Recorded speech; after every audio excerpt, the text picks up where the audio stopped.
हुआ और ये राज्य लोक सेवा आयोग चाहता क्या है?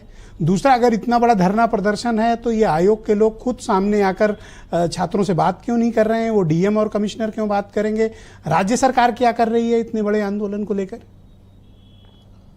बिल्कुल, देखिए ब्रजेश जी, एक नई तरह की चुनौती ये आई है और चूंकि छात्र हमारे देश का भविष्य हैं और इसी इलाहाबाद को लेकर भाजपा ने अखिलेश यादव की सरकार में कितने सारे नौकरियों की लूट से लेकर यादव आयोग तक करार दिया था, लिस्ट जारी करते थे कितने यादवों की भर्ती होती है। उन सब चीज़ों को दूर करने के लिए बहुत बड़ा वो मुद्दा बना था। बीजेपी की सरकार को बहुत लाभ हुआ तब वो सत्ता में आई थी इसकी वजह से।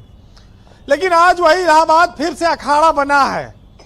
जिस अध्यक्ष के राज में मात्र 10 महीने में पीसीएस का परिणाम घोषित किया गया था 2022 में और बहुत तारीफ हुई संजय श्रीनेत की, वो आज अपने एक फैसले के नाते पूरे देश में, प्रदेश में आलोचना का शिकार बन रहे हैं। इस आंदोलन के लिए दिल्ली, मध्य प्रदेश, बिहार, उत्तराखंड, यहां से भी छात्र बड़ी संख्या में पहुंच रहे हैं। बहुत बड़ा आयोग है यूपी का। परीक्षा 2 दिन क्यों कराई जा रही है, इसको लेकर ऐतराज है और एक नॉर्मलाइजेशन शब्द को लेकर ऐतराज है। और बीजेपी की जो एबीवीपी विंग है उसके कुछ नेताओं ने भी इस आंदोलन को समर्थन दिया है। पर्चा बांटा गया है, वहां पर ना बटेंगे ना हटेंगे और लोक सेवा आयोग छावनी बना हुआ है। बहुत सालों बाद ये नजारा आपको देखने को मिलेगा। लेकिन आप इसको इस रूप में भी कह सकते हैं कि हर दौर में सत्ता की गलतियों को बताने के लिए स्वर बुलंद होते रहे हैं युवाओं के, और जहां पर जनमानस को, युवाओं को लगता है कि गलत है, वहां पर वो बोलेंगे। और ये एक बड़ा आंदोलन है और इसका असर इलाहाबाद, फूलपुर के उपचुनाव और मझवा तक भी पड़ सकता है। ये भी भाजपा इसको लेकर थोड़ा डरी हुई है। ये छात्र आंदोलन 5,76,000 छात्रों के पंजीकरण तक सीमित नहीं है, ये बहुत बड़ा रूप ले चुका है।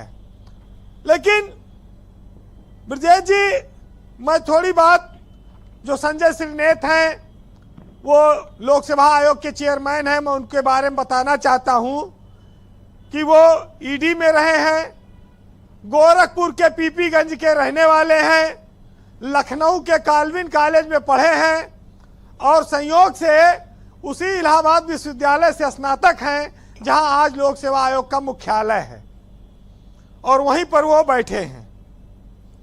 तो एक वक्त आया जब ये तारीफ हुई कि योगी सरकार ने बहुत सुधार कर दिया आयोग में, ईमानदारी से परीक्षा हो रही है और ईमानदारी से भर्ती हुई, इसकी पूरे प्रदेश में प्रशंसा हुई। लेकिन आज सरकार घिर गई है। सरकार के एक अधिकारी की मैं बात आपको बताऊंगा और आप उसको सब सुन सकते हैं। एक धारा अलग बह रही है, एक दूसरी धारा है जो ये सोचती है, सरकार की ओर से ये कहना है कि छात्र ये कैसे तय कर सकते हैं कि परीक्षा कैसे कराई जाए। ये परीक्षा कराने वाला तय करेगा कि क्या क्या बैरियर होंगे और किस तरह से परीक्षा कराई जाए। ये परीक्षा देने वाला नहीं तय कर सकता है। ये एक सरकार में एक बयान, एक चर्चा में है। और एक दूसरा तर्क यह दिया गया है कि पुलिस की भर्ती में महीनों परीक्षा चली है, कई कई पालियों में परीक्षा हुई है। यह कोई पहला ऐसा उदाहरण नहीं है कि यहां 2 दिन में परीक्षा कराई जा रही है। एक तीसरा तर्क और आया है कि ये जो नॉर्मलाइजेशन पर जितना हंगामा मच रहा है, ये सिर्फ अंग्रेजी का एक शब्द भर है, इसका कोई बहुत मायने नहीं है, इसको गंभीरता से न लिया जाए। बहुत बार आईआईटी जैसे संस्थाओं में परीक्षाओं में किस्मत अच्छी होती है, केमिस्ट्री पढ़ने वाले का पेपर केमिस्ट्री का अच्छा आ जाता है और वो बढ़िया कर ले जाता है, किसी का फिजिक्स का अच्छा हो जाता है। ये सरकार में अलग अलग बिंदुओं पर चर्चा है और तर्क है। वैसे उत्तर प्रदेश में अगर छात्र रात भर बैठा है धरना पर आयोग के बाहर, तो जो लोकतंत्र की दुहाई देकर सत्ता में आए हैं वो इस लोकतंत्र की खातिर उनसे बात करें, क्योंकि जिस प्रजातांत्रिक देश में हम रहते हैं, ये प्रजातंत्र, ये लोकतंत्र किसी की कृपा से नहीं है, यह हमारे पूर्वजों के दिए गए बलिदान का परिणाम है। और इस प्रजातंत्र को, लोकतंत्र को बचाने का जिम्मेदारी भी जी इस देश के लोगों और जनमानस की ही है।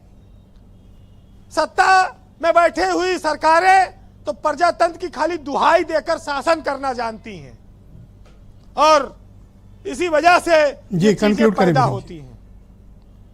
बहरहाल मैंने सारी बातें रखी जी, दोनों धाराओं की बातें रखी, और अब छात्रों के लिए भी एक बात रखूंगा कि जंग हो या इश्क हो, तुम डटे रहो मैदान में, हौसला बढ़ाते रहो एक दूसरे का तूफान में।